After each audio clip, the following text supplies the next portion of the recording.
It's great to see you. Charlie, it's great to see you. I think I've made, prior to the last week, I probably made 2 plane flights in 2 years. You know, I mean, went to see my sister. I mean, just free at last. You're 91. I'm 91. Good health. I couldn't be in better health. It's a little discouraging to me that my partner in business life, everything else, Charlie Munger, is 98. I'm still going strong. I'm still the kid. You have a successor in place? We have a successor in place, but he's not warming up. You're not ready to go. I'm still on overtime, but I'm out there. You still tap dance to work? I tap dance to work, Charlie. I've always been happy in the work, but I've never been happier. I've got the most interesting, to me, job in the world. I've got people you wouldn't believe that support me. It takes about 4 or 5. I mean, it takes a village to a degree, but I've got 3 people sitting right down within 20 feet of me, or 30 feet. You know, my assistant, Deb Bosonic, the fellow that handles all the trades I tell him to do in the morning, and money and billions flow in and out, and he takes care of it all. Mark Millard, and I've got a chief financial officer, Mark Hamburg, who knows more than most of the finance offices and legal offices and everything else in the world. And we've all worked together for dozens of years, and we like each other, and everybody helps me. Couldn't be better. Choosing who you work with. It's everything. I mean, I write a little bit about the annual report, but the choosing what you do and who you do it with.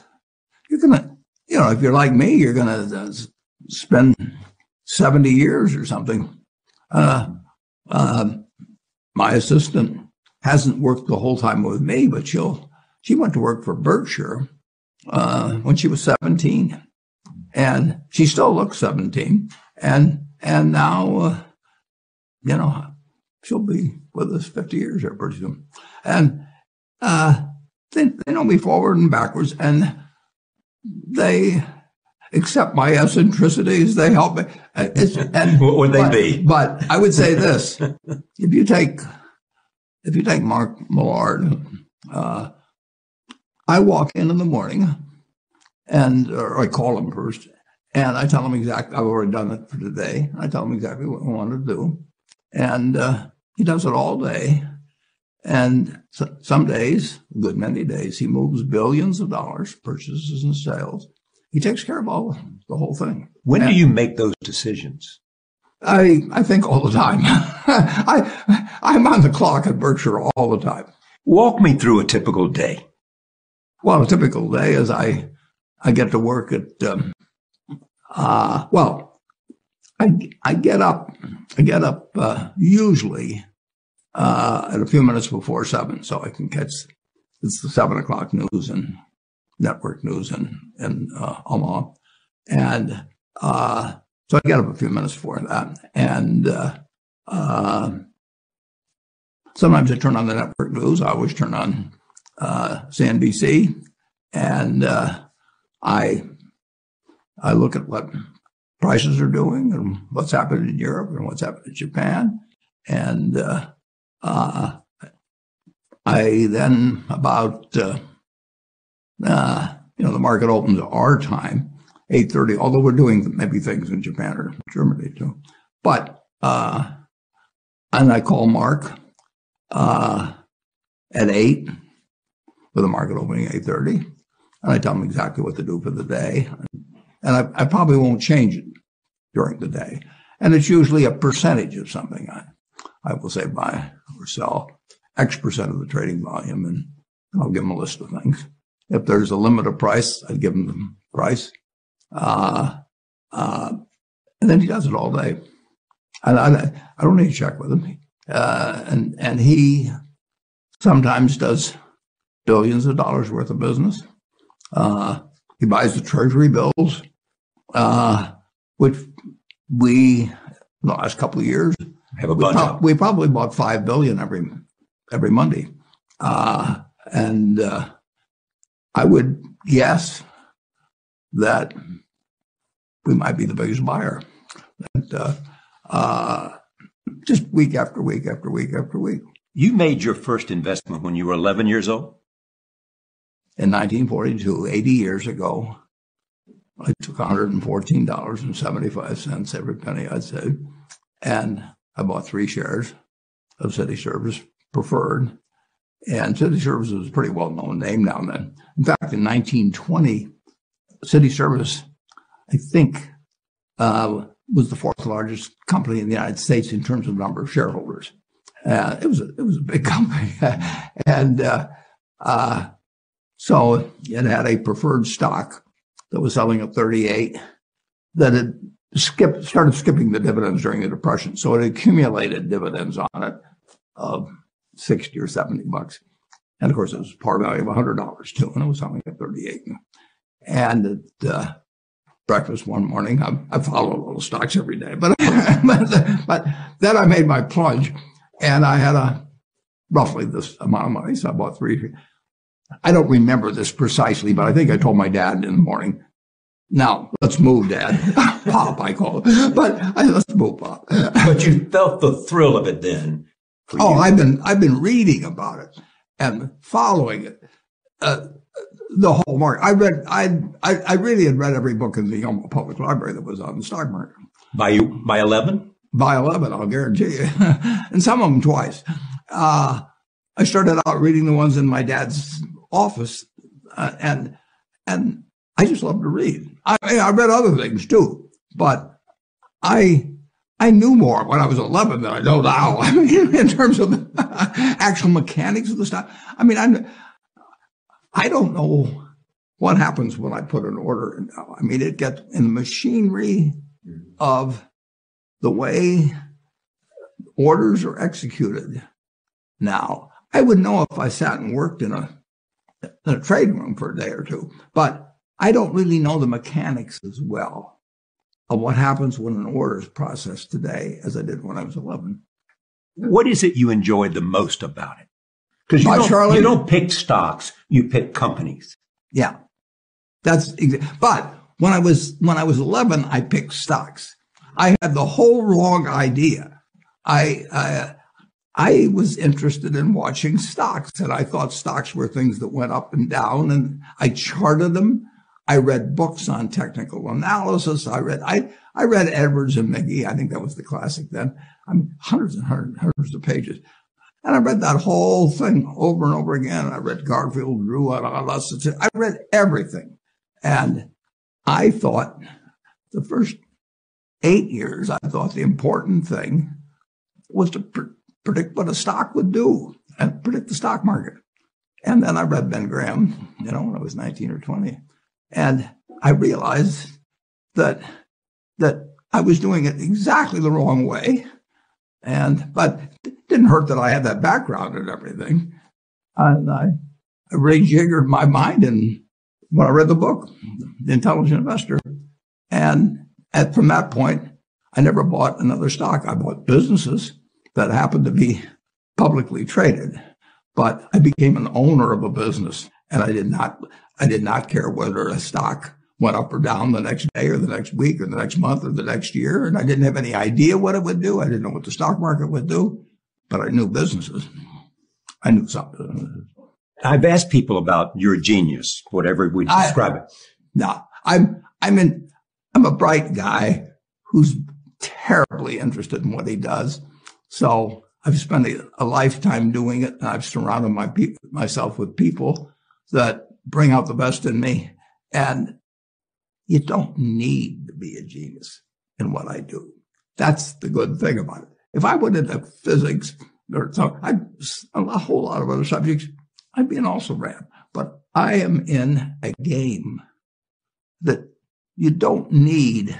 You probably need 120 points of IQ, but 170 doesn't do any better than 120. It may do worse, probably do worse, but you don't really need brains. What do you need? You need the right orientation. 90% of the people, I'm pulling a figure out of the air, but 90% of the people that buy stocks don't think of them the right way. They think about something that they hope goes up next week. And they think about the market as something they hope goes up. And if it's down, they feel worse. I feel better. And you think about? Pardon me? And what do you think about? I think about what the company's going to be worth 10 or 20 years from now. And I hope it goes down when I buy it because I'll buy more. Do you have a competitive spirit? Clearly. Yeah. Clearly. Well, but you got to be careful about what you compete in. It's a good thing I don't have a competitive spirit in chess or, or football or anything like that. No, I'm an observer there. I enjoy watching things like that, but I try to keep my competitive spirit in a game where I can win. Do you have a killer instinct? Nah, not exactly. I've got, I wouldn't call it a killer instinct, but I do know this. When I want to do something, I always want to do it big. What does that mean? I put my whole net worth in City Service Preferred, $120. $114.75. Right. And I put my whole net worth in, and I've never, since that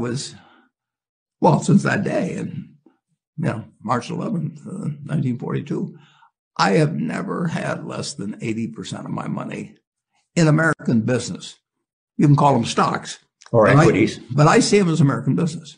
I've owned a piece of American business for at least 80% at all times. And, I don't want to own anything else. I want to own a home and, things my family wants and all that.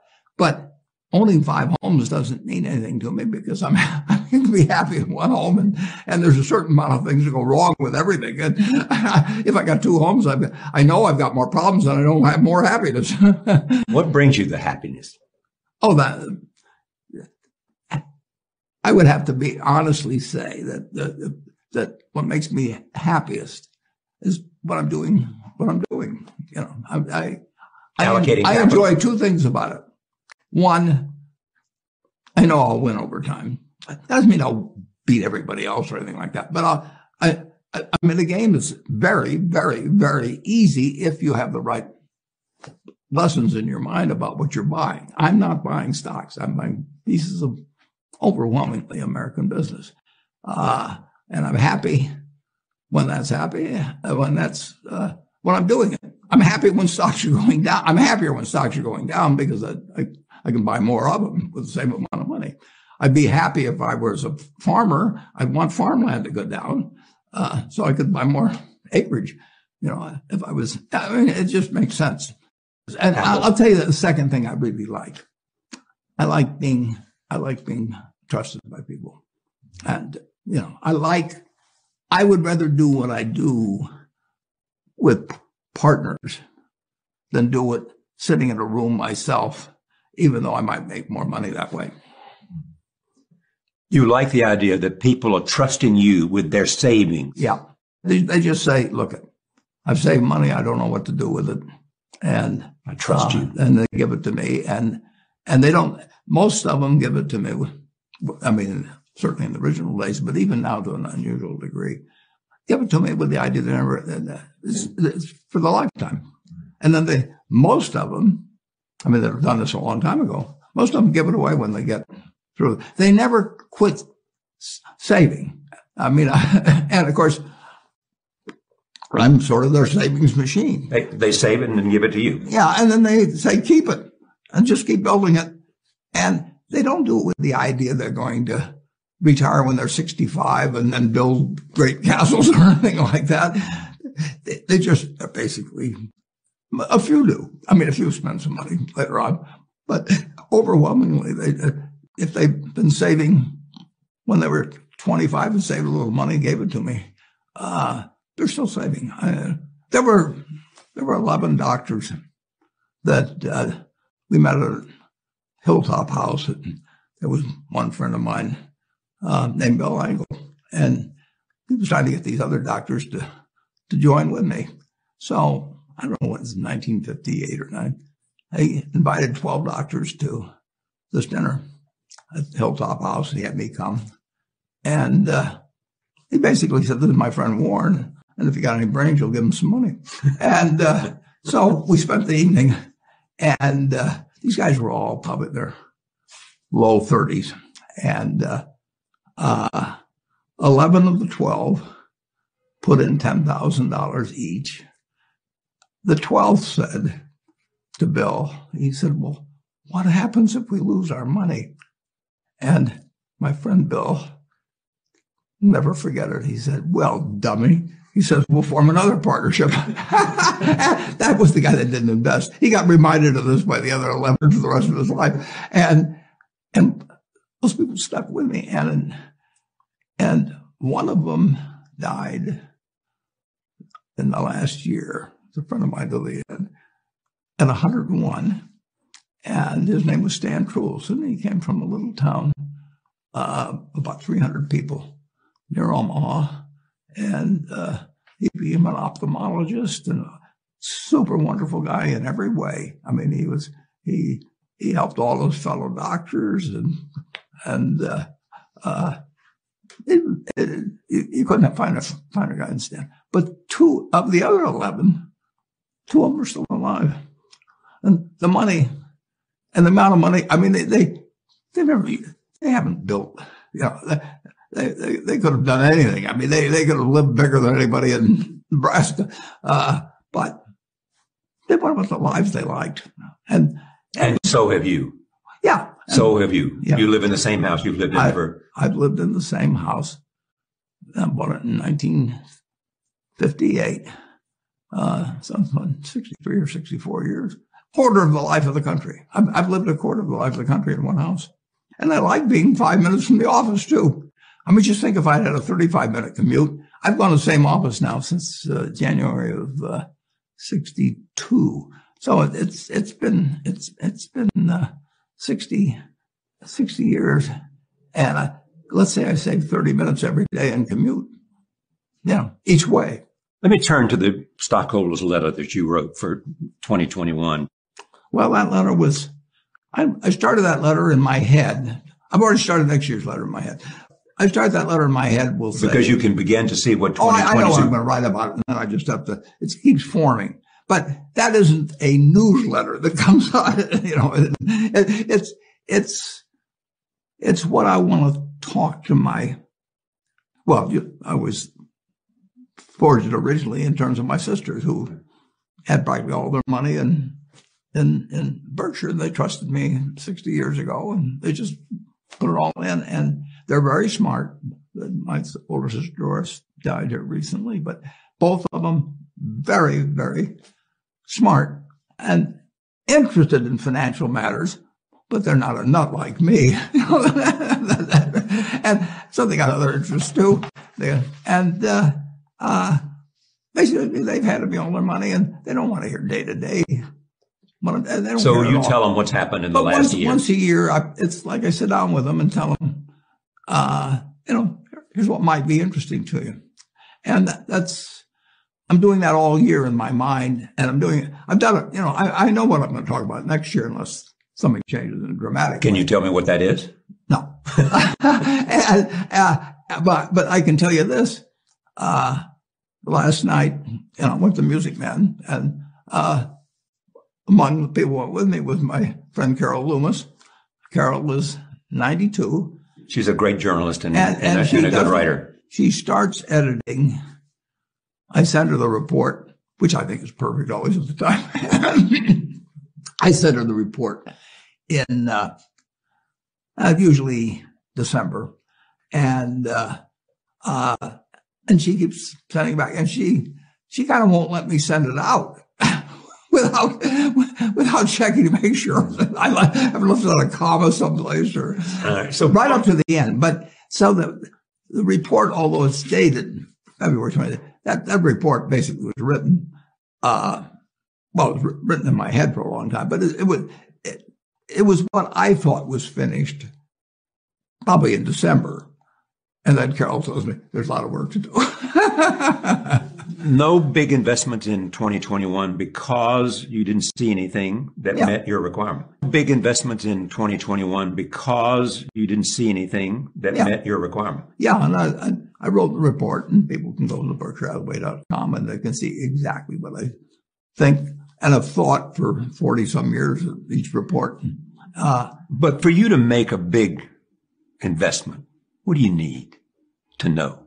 I need to know that I think that Berkshire Hathaway is going to be worth more money someday down the road. Not tomorrow. I want it to go down if I'm buying something. And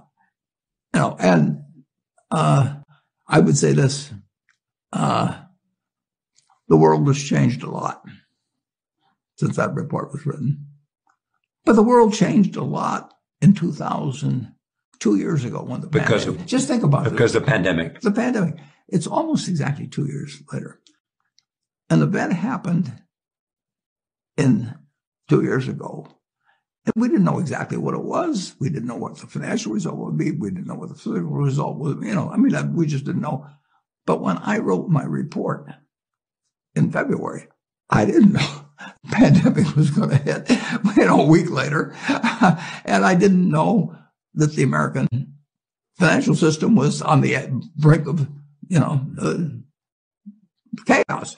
A few weeks later, and if somebody wants to read a great book that just came out, it's a sensational book called $1 Trillion Triage that tells on a day-by-day basis what was going on in March that, where in my opinion, Jay Powell, he matched Paul Volcker in terms of doing things that needed to be done that day, and it's a great day-by-day report. The book just came out a couple of days ago. We expect the Fed will raise the rates. Does it remind you of 1970s?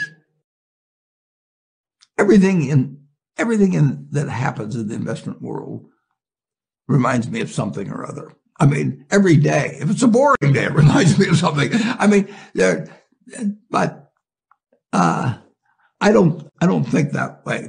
All I'm trying to do is buy businesses. Let's pretend there is no stock market. Let's say I had to buy these privately, like you buy a farm privately, like you buy an apartment house privately. They're investments.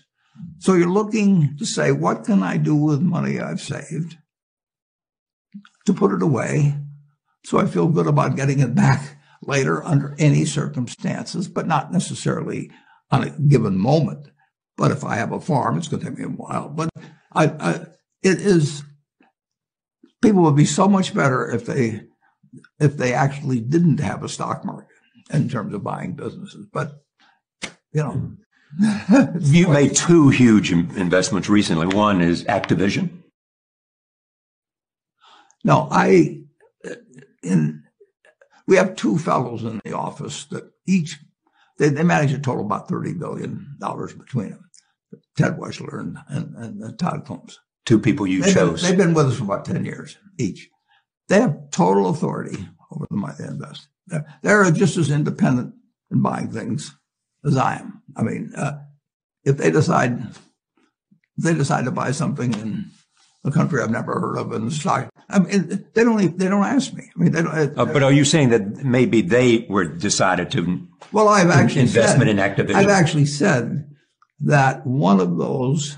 I've said it very clearly, and there's a letter on the website that describes exactly the circumstances because it got misreported in the press originally, and so I have written a letter there because actually a number of other first-class news organizations picked up the story without checking whether it was true. I mean, they ran with it without independently reporting it. So they're one. I'm not going to name names, but there's some names in my letter. But they just ran it wrong, a wrong story, which had implications and so on. So the letter's up there. It's going to stay posted forever because it's the correct record. And what happened precisely is that one of the other fellows decided to buy Activision.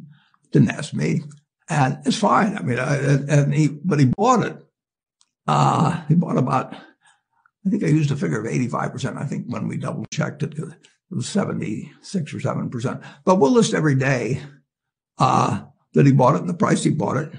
And the price was reported as wrong by the press. And then it was picked up by a whole bunch of other organizations and printed as wrong.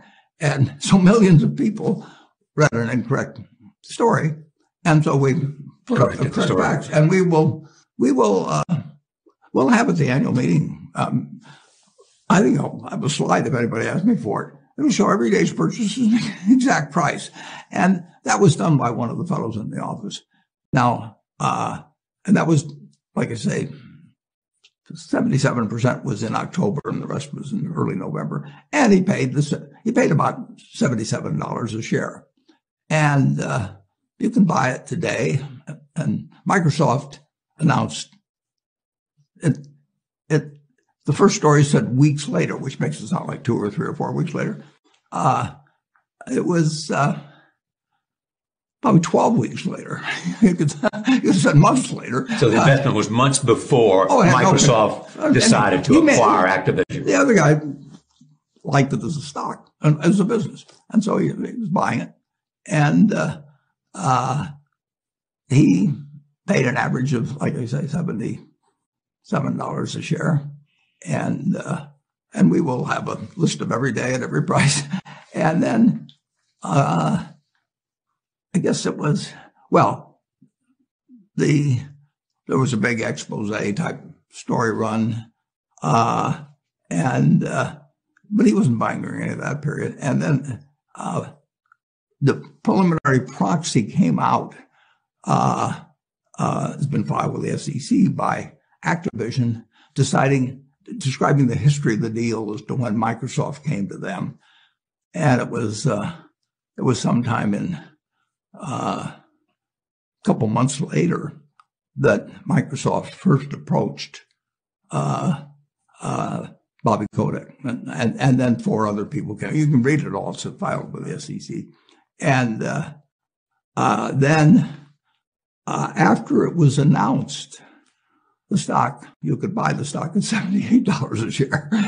So the implication of the first story was that it was somehow that somebody made a great deal by getting tipped it off or some damn thing. Simply You not could have true. bought $1 a share. You could have bought after it was announced higher than one of the other fellows paid for about, he bought about close to 15 million shares. He still got it. How about Occidental?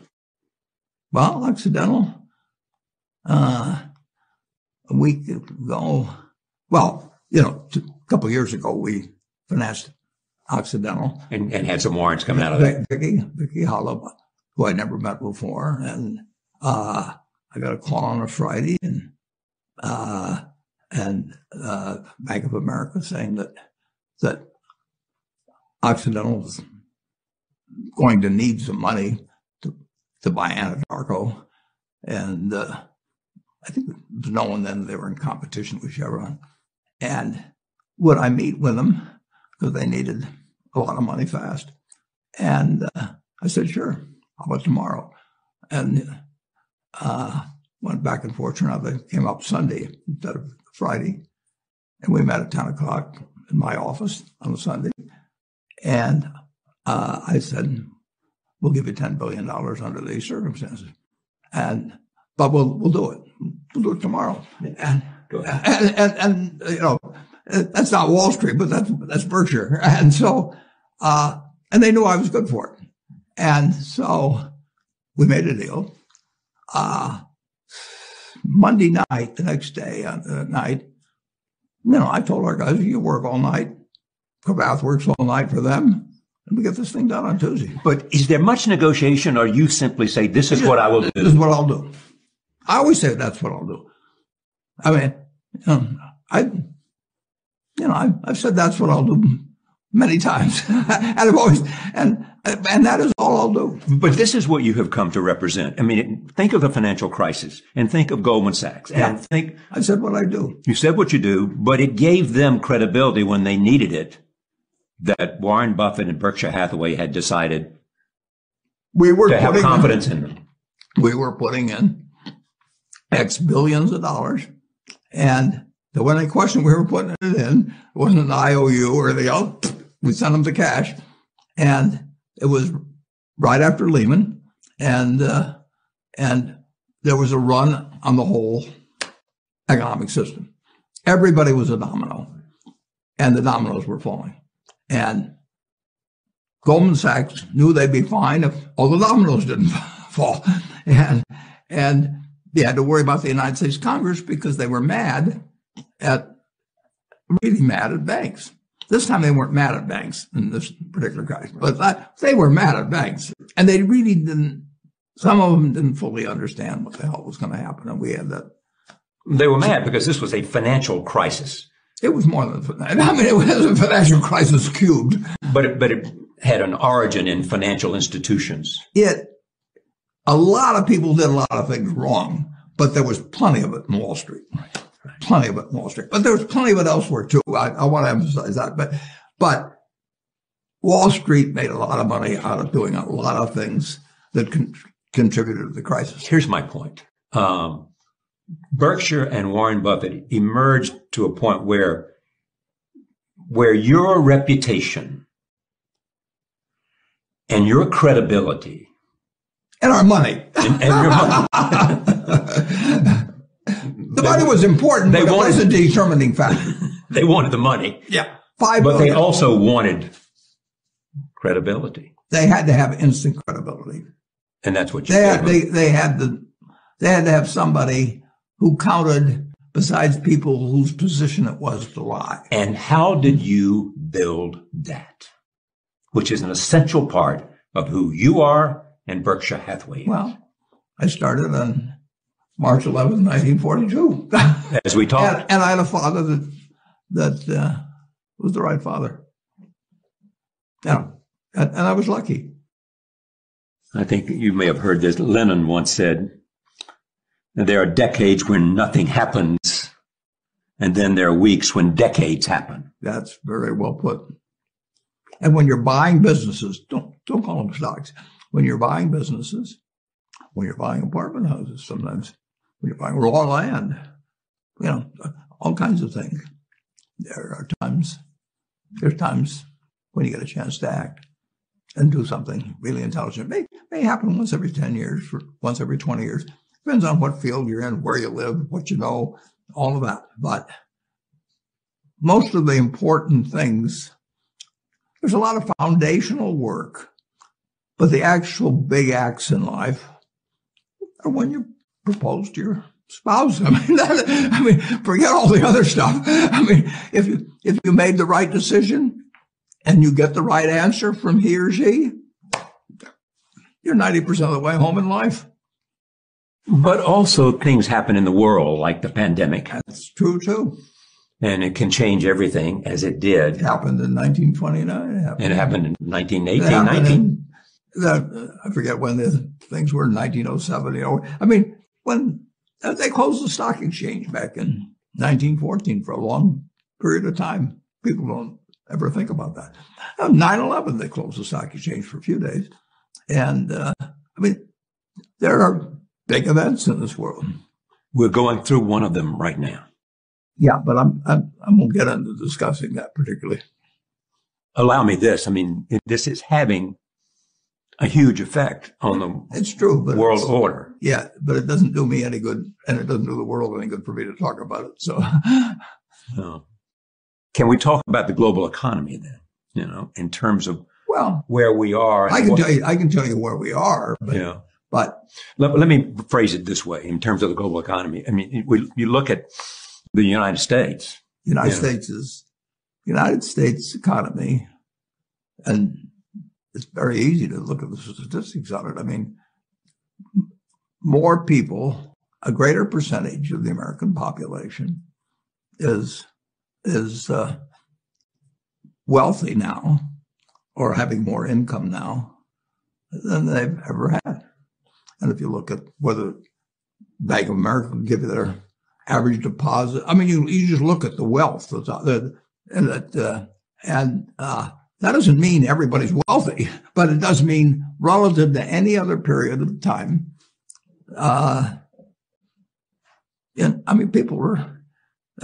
people have more money now. They get mortgages at lower rates than they've ever gotten. So if they want to buy a house or something, but is that going to continue? I mean, mortgage rates are raising, as you know. Yeah, we're in an inflationary period. I'm not going to predict interest rates for you. But I'm not asking you to predict anything about stocks. But right today, Charlie. You live in an environment. Yeah, you live in an environment where the bottom 2% in terms of income in the United States, the bottom 5%, and for sure the top 1%, all live better than John D. Rockefeller was living when I was 6 years old. John D. Rockefeller was the richest man in the world. And today, you can get better medicine, better education, better entertainment, better transportation. You can do everything better than he could.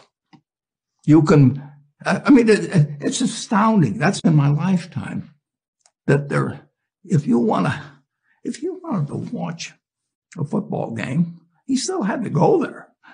and I can sit there with this big screen and they keep showing me the replay, so that explaining to me what happened and everything. And maybe everybody doesn't have a screen as big as mine, but damn near everybody has a screen or an iPhone or a computer or access to one. And they have access. I mean, when I was born, the dentist didn't use Novocaine. So there has been progress, obviously. Oh, in medicine. And nowhere more than in the United States.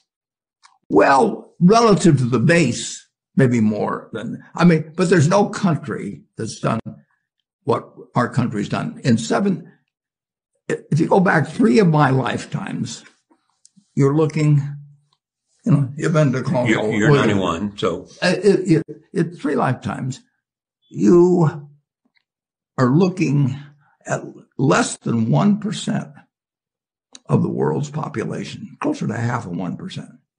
Half of 1% of the people in the world are sitting in this land. They don't work harder than people in all the rest of the world. In terms of hours of unpleasant labor, everybody's got hours of unpleasant labor in those days practically. They don't come laden with gold and, they are half of 1%. And they work the same hours. They got the same IQs. They may be a little self-selected in terms of enterprise, in terms of going across oceans and things. And fast forward a couple of lifetimes, and they've got 20% plus of all the bounty in the world. That is something that has worked like nothing. Just imagine that. If you'd gone to anybody, the Constitutional Congress in 1789, if you go to any one of the representatives there and you said, I want to tell you what this place is going to look like, in 3 more of your lifetimes, your great-great-grandchildren, are going to be flying in the skies. They're going to be watching sports all over the world. They're going to be entertained. Their medicine.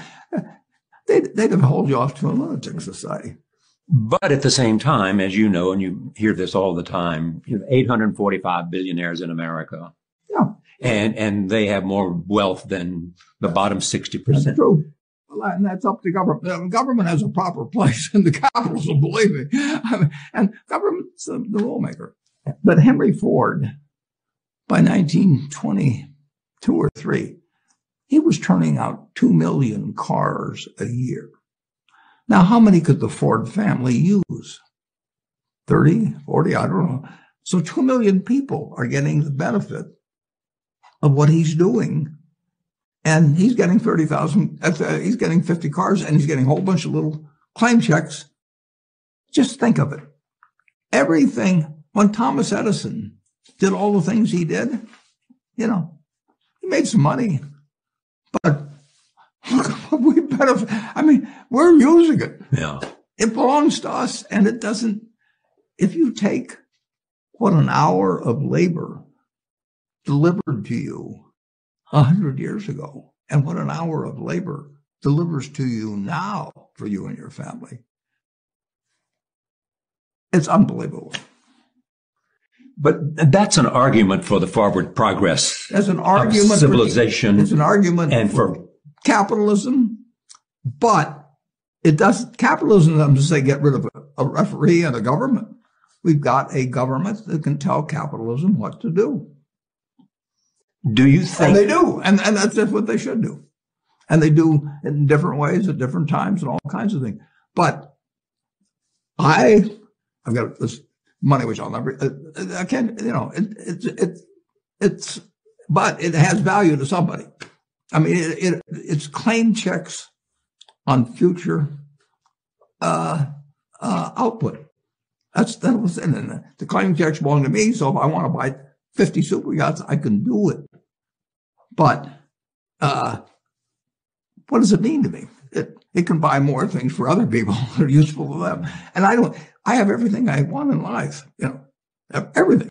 So it's not evil, but the federal government is the boss in the end. And they shouldn't screw up capitalism, and capitalism shouldn't screw up the federal government. It's very simple.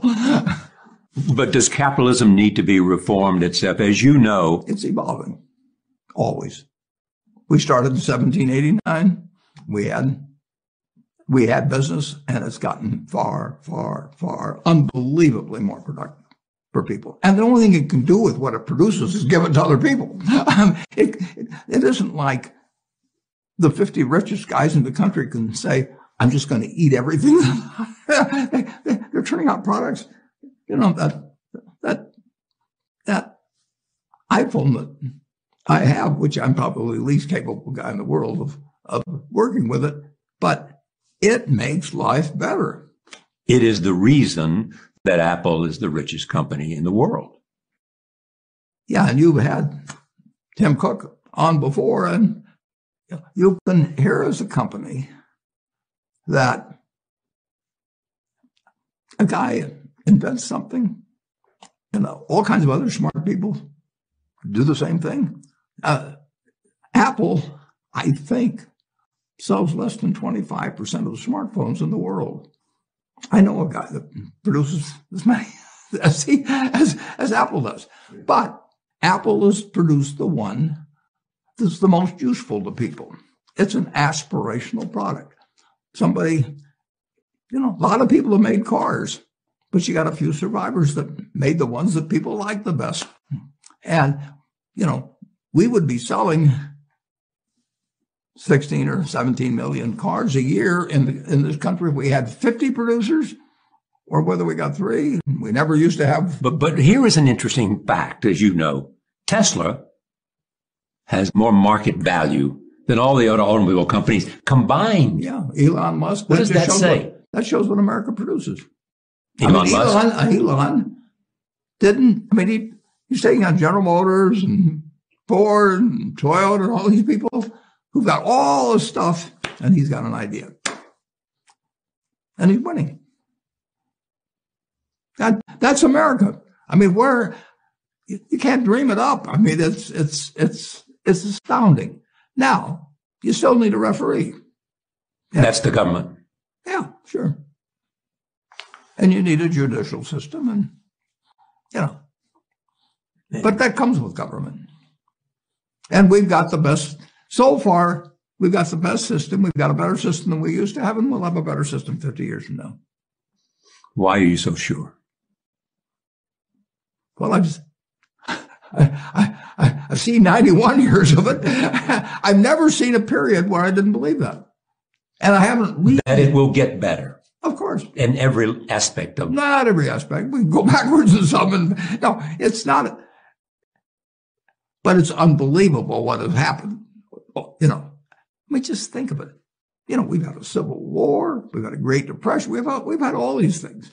Pandemics. We've had and we'll continue to. We'll have. I'll guarantee you, we'll have something, next year and the year after and the year after.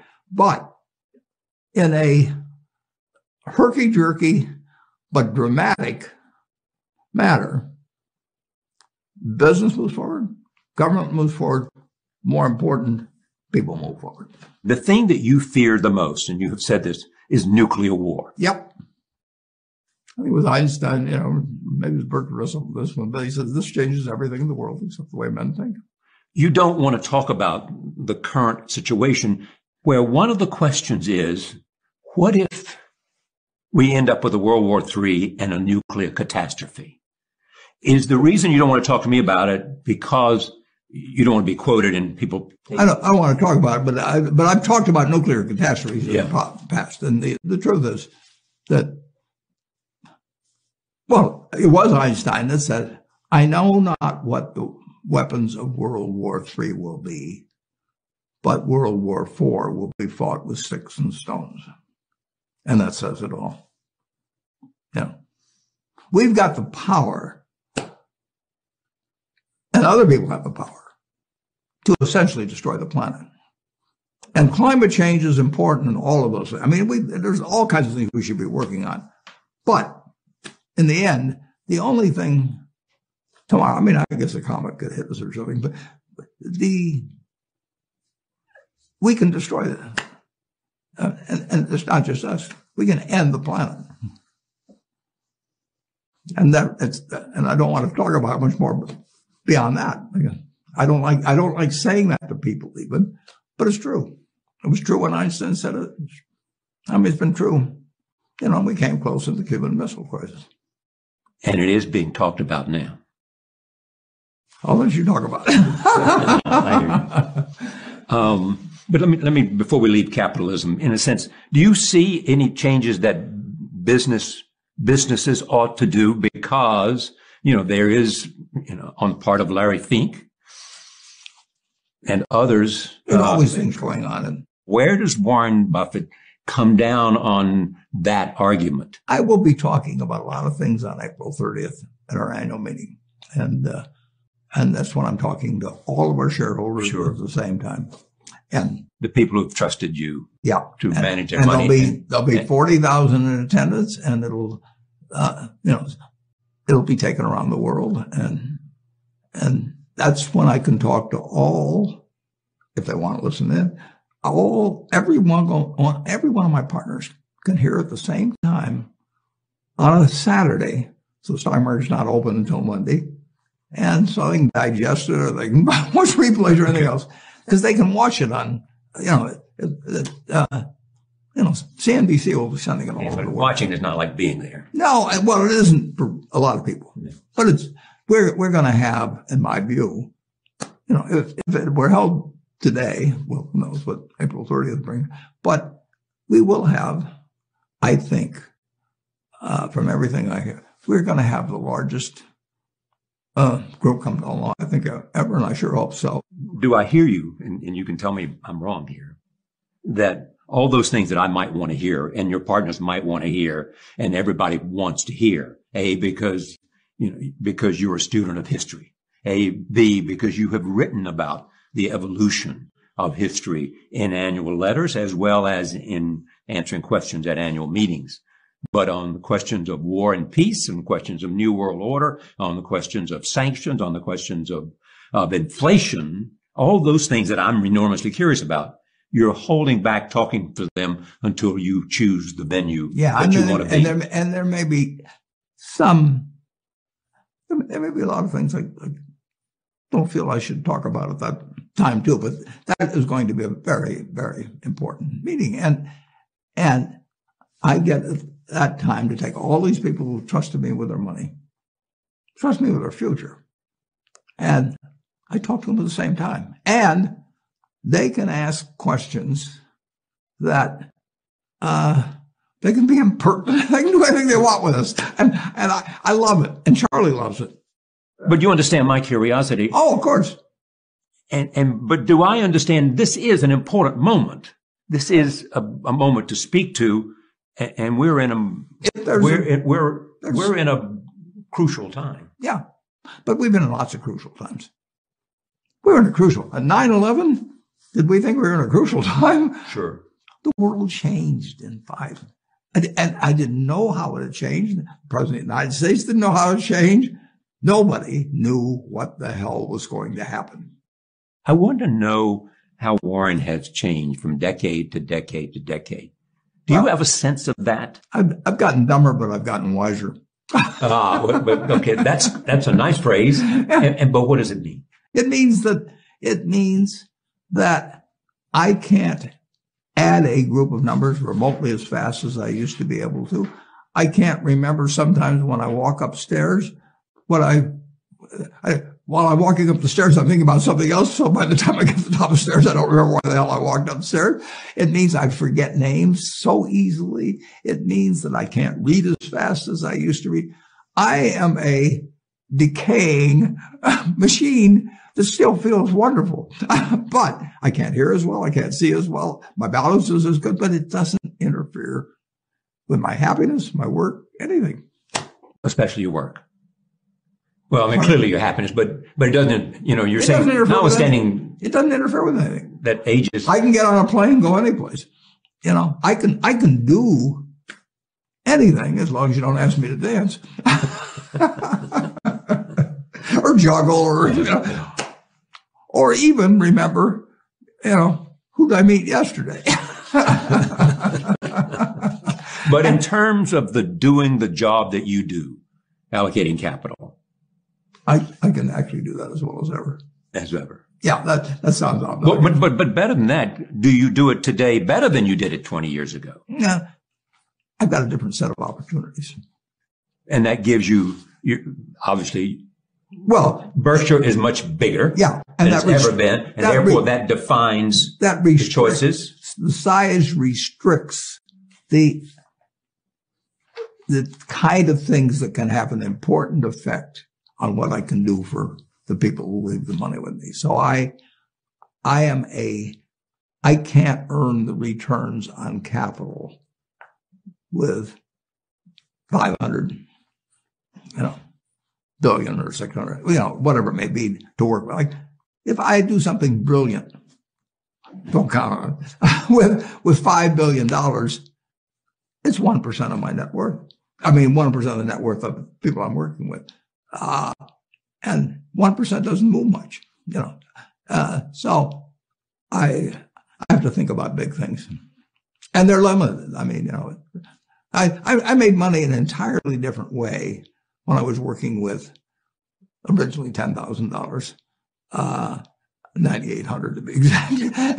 And when I started working with other people's money, it was $105,000. And May 5th of 1956, I had $105,100 put into that partnership. And Berkshire's the outgrowth of that. I went to the house that I was renting it for $175 a month the other day. I just come back from New York, and there's a little room. I would say it's about 5 feet by 8 feet, and I'd written on the door because I knew the people that owned it earlier. This is where it all started, May 5th, 1956, and I worked out of that little room for 2 years and moved to the house. And then I got another little room. I worked there for 4 years, and everything I did could double our net worth. That doesn't mean that I could find them all the time. But I mean, there were thousands of possibilities, and I wanted to know every one of them. And they're not thousands of possibilities now. Can't possibly be. No, there aren't thousands of possibilities. Not many whales out there. Not enough, but there's some. Is that a moment of great exultation when you realize that's a whale? Sure. I see something. Yeah, well, I mean, if you're looking for whales for months, you got to get some kind of thrill out of it when you find one. Let me talk about something that didn't work. You and Jamie Dimon and Jeff Bezos came together. Healthcare is a huge part of our economy. Yep. And here we saw 3 really smart people representing 3 enormous institutions. We had all the money in the world. All the money in the world. And we trusted each other. Yes. Totally. And which was well justified. So, I mean, we had as good a combination as you could have in terms of resources, flexibility, mutual interests, everything. And what was the intent? The intent was, well, we had several intents, but I mean, we had an intent and we had a hope, and we knew the hope was nothing. I mean, we didn't know whether it was 50 to 1 against it or 100 to 1 against it, but what was the downside? The problem was so big it was worth trying. Yeah, and what was the downside to us? Nothing. Right. Zero. Maybe we looked like we couldn't solve it, which is true, but that's okay. Why couldn't you solve it? Oh, it's three, it's as big as the federal government receipts. I mean, it employs more people, and it's not a terrible system. I mean, it's so much better than it was 20 years ago and 50 years ago and 100 years ago. So, I mean, we've got a wonderful medical system. But we're fighting over it all the time. Well, anytime you get a big pie in this country, people fight over it. But I mean, as you know, until Obama did what he did, Yeah, well, I think Clinton failed, and then Obama. No, I think what Obama did was good. I think it was a real important progress for the American people. And then the question is how to make it better. And to make it better, what we need to do is A, bring the price down, and B, make the accessibility to it. You've got to be sure everyone, a rich, unbelievably rich country like America, can be sure that every single person not only has access, but feels he or she has access, that knows that he can get reasonably prompt. I mean, there comes limits with pandemics and everything, but reasonably prompt and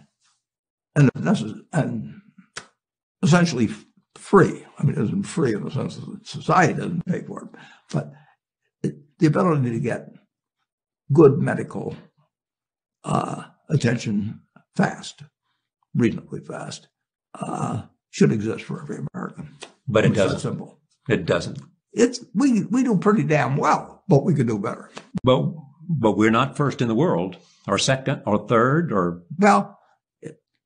I don't know what medicine, but I know what everybody tells me, and I believe them, that we are the best in a great many things. People come to the United States if they got a lot of money, and for a lot of things, there's no way it touches us, as I understand it. And mine too, but just to understand what you're saying, the quality of the medical care is as good as it possibly can be in terms of the best physicians, the best therapies, the best intelligence, and great medical schools, and everything. The access is the issue. It's better than it's ever been, but it isn't. It's got room to go. I mean, it's better than it's ever been, Charlie. Almost everything is. Did any ideas come out of this? Well, yeah, I think all three institutions learned something, and I think they actually, it wasn't that much money anyway, but we all got our money's worth, sure. In the sense of just in terms of, we employ 360,000 people. Amazon, who knows how many they employ, and JV employs them.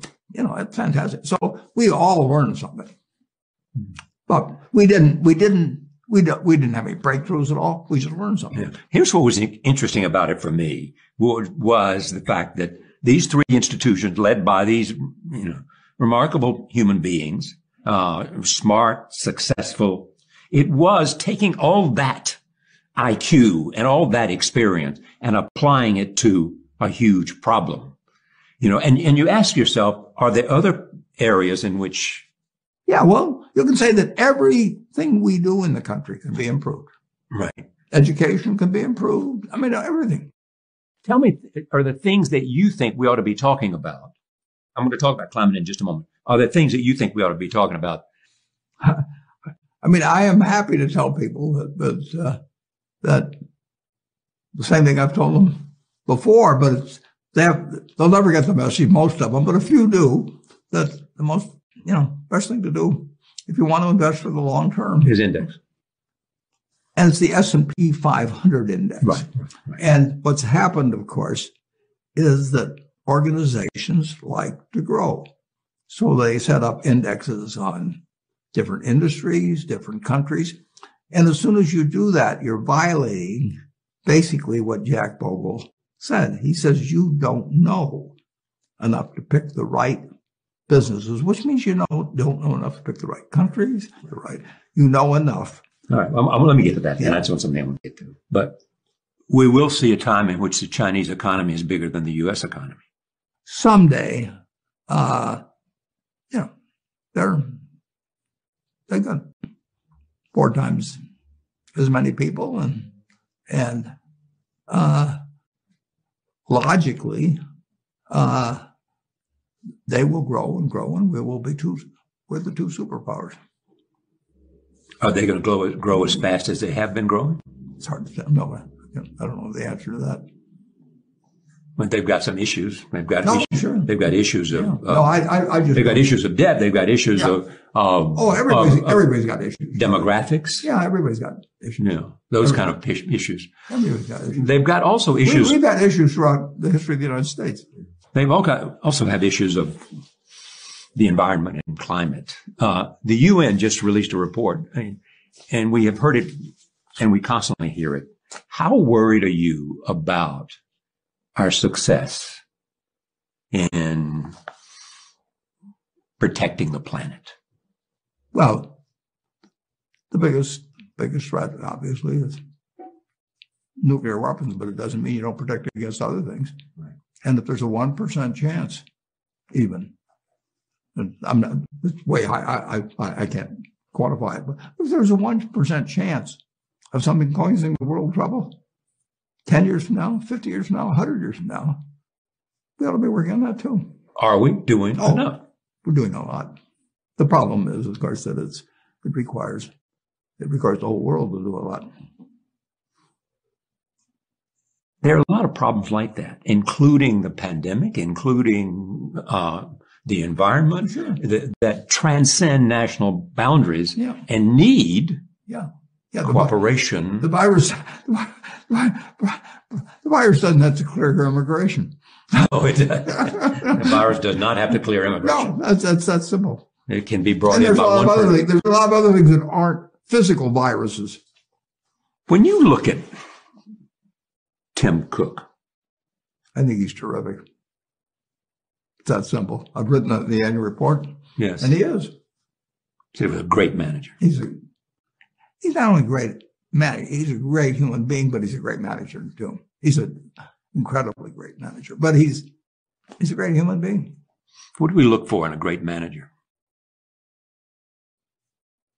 You look for somebody that has results. You look for somebody that has ability, trust, and character. Ability, trust, character. Yeah, somebody you can trust. Same thing you want in a spouse. Charlie always says you want to marry somebody better than you are.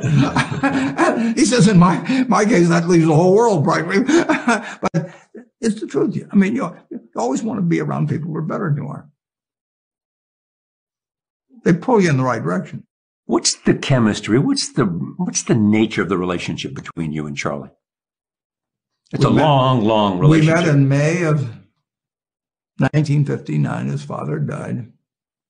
He had worked in the same grocery store as I had in 1940. I worked there in 41. And we never met. I didn't know his name. And his dad was, well known and all on, but I just didn't happen to know. I was a kid and we moved to Washington. And so it was a name Your dad went to Congress. I never heard his name until 1959. Or no, I heard the name when I met the day. It was maybe 57 or 58. He came to Omaha in 1959. We met. And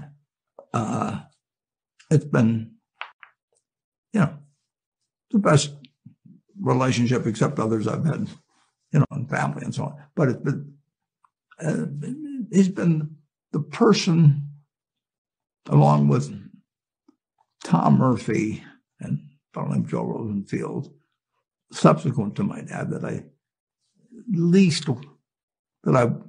didn't want to disappoint. Good to have somebody in your life you don't want to disappoint. It's enormously important. Makes you a better person. Do you disagree on a lot of things, or? Well, we've never argued. We've never had an argument. People say, "Well, it's impossible." I'm telling you, we've never had an argument. But you could say, "I believe this," and he says, "I believe this." You just don't argue about it. Yeah, but we don't even have to say it hardly. We may know where that I would say this or that. Why bring it up? You know, he, I think, has expressed some concern about index funds.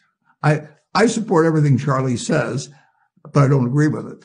I don't mean on that. I mean, it doesn't mean I agree with him on everything, and he doesn't agree with me on everything.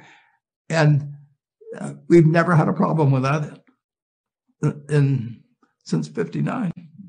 Jeff Bezos. Yeah. What about him? Jeff is a friend of mine, but I probably see him personally. I see him once a year, probably. Yeah. And I can't recall ever talking to him on the telephone. Maybe I have. I've never sent him an email. But I don't know how to send emails. You know how to get them sent. Yeah. No, I've got a system, but I literally don't know how to send an email. You seem to have done okay without knowing. So far. But you once said to me, that, I mean, he's one of the smartest businessmen. Oh, absolutely. And the proof is in the pudding. I read his annual reports. I see him once a year. I've usually seen him once a year in Sun Valley. And I enjoy that. And actually, at Sun Valley, at the Allen & Company conference, we've had a dinner that a few of us had in. And so I've probably had at least 3 or 4 of those. It's remarkable to see a company which was founded on selling books now is a technological giant. It couldn't happen, but it did. When Jeff was at McKinsey, I don't know whether they drove cross country from New York to Seattle, but if they'd stopped at Omaha, and they said, I didn't know him then. He said, "What do you think of this idea?" Good luck, Jeff. Yes, but you have told me that he, at times, would come up to you and have questions if you were making a presentation at a conference. Yeah, it's Sun Valley. Yeah.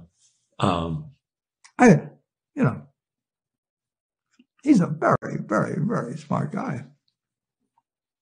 And, I think, look, a good bit of his fortune is going to help society in various ways. The giving pledge is? Well, he's got his own plans on that. But McKenzie's joined it. She wrote a beautiful letter. If you haven't read it, go to the... McKenzie's his former wife. Yeah, and go to the Giving Pledge, where we've got all the letters, and you will not read anything more beautiful than what McKenzie has written. And she's doing it. She's doing it, yeah. She's doing it. It's not just talk. I mean, she's really made contributions to... She's doing exactly... to black colleges and lots of other things. Charlie, she is doing exactly what her inner self, and which she has expressed through the letter she's written, and some other things too, but the letter she wrote, The Giving Pledge. She's expressed a philosophy of life that I think is as good a model as anybody can find. And it's I've only met her twice, maybe. And Melinda Gates is also. Yeah. And Bill continues to make a huge impact on philanthropy.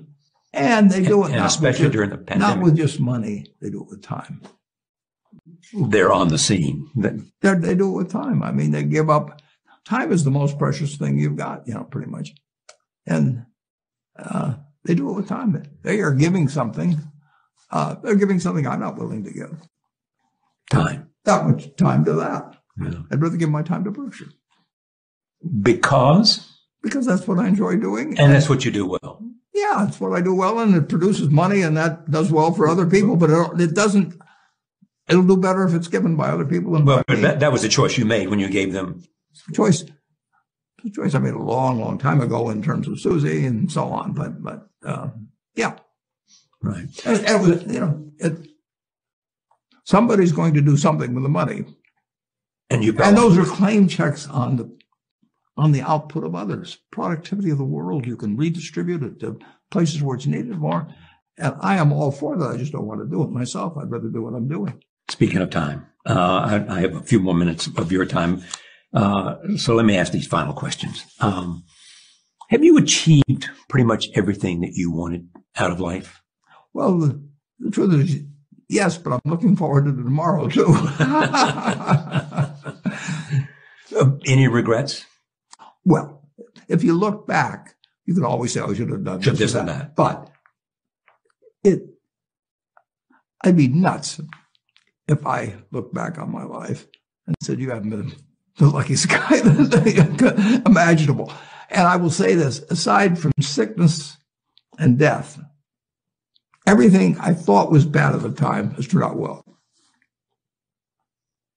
And when you say you've been the luckiest guy, I assume that means community and family, but it also means, in your case, as you have said often, the country that you live in. Oh, totally. Charlie, if I'd been born any place but the United States, my life would have been totally different. And incidentally, it helped to have a parent. I had to. But the United States is essential. It's given me everything. And your dad was the man you most admired. Yep. Why was that? Well, I never saw him do anything in his life that he didn't believe in. It turned out I didn't agree with him on things later on. I mean, I accepted this. Sure. I mean, when we sat around the dinner table in the 1930s, my dad was the most anti-Roosevelt person you can imagine. So you almost had to say something bad about Roosevelt to get dessert, or something. but my sisters and I grew up with that. But that's okay. Yeah. He didn't. Anything I did, he supported, as long as I was behaving okay. And even when I didn't behave okay, he never gave up. It came out this week that you are one of the 5 richest people in the world. On that list was ahead of you was Bill Gates, Elon Musk, Jeff Bezos, and the man from France, Arnaud. What does that mean to you? It means I can direct the way a whole lot of money goes just back to society. But what really means something to me is the record of Berkshire. That's what I've done. The money flows out of it, but I paint the painting. The world can bid on it at auction. But that is fun, and it's been fun. It's been way more fun doing it with Charlie as my partner than it would have been alone. It's incomparable. So the legacy is Berkshire Hathaway. Oh, sure, and it's my friends, and that is a perfect segue to my last question. If you were giving one last lecture, what would you want to say? Oh, I'd probably talk about what's been important to me in life and how they should decide what's important to them in life. And so what's been important to you in life? Well,